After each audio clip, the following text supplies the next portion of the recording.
les représentants du peuple français, constitués en Assemblée nationale, considérant que l'ignorance, l'oubli ou le mépris des droits de l'homme sont les seules causes des malheurs publics et de la corruption des gouvernements, ont résolu d'exposer dans une déclaration solennelle les droits naturels, inaliénables et sacrés de l'homme. Je vous demande de vous lever, messieurs.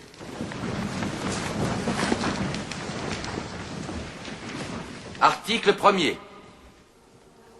Les hommes naissent et demeurent libres et égaux en droit.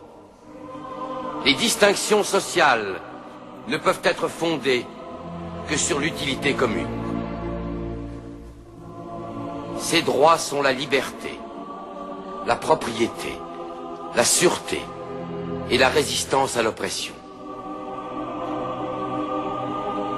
Le principe de toute souveraineté réside essentiellement dans la nation.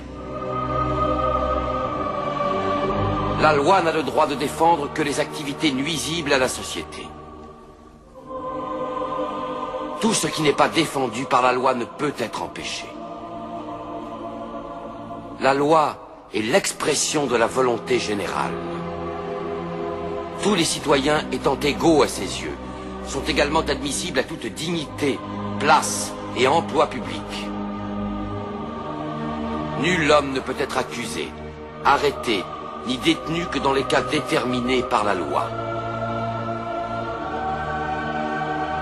Tout homme est présumé innocent jusqu'à ce qu'il ait été déclaré coupable.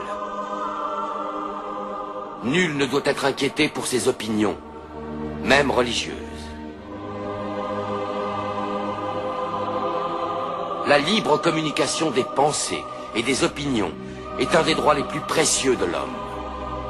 Tout citoyen peut donc parler, écrire, imprimer librement, sauf à répondre de l'abus de cette liberté dans les cas déterminés par la loi. La garantie des droits de l'homme et du citoyen nécessite une force publique. Cette force est donc constituée pour l'avantage de tous. La propriété étant un droit inviolable et sacré, nul ne peut en être privé, si ce n'est lorsque la nécessité publique, légalement constatée, l'exige évidemment.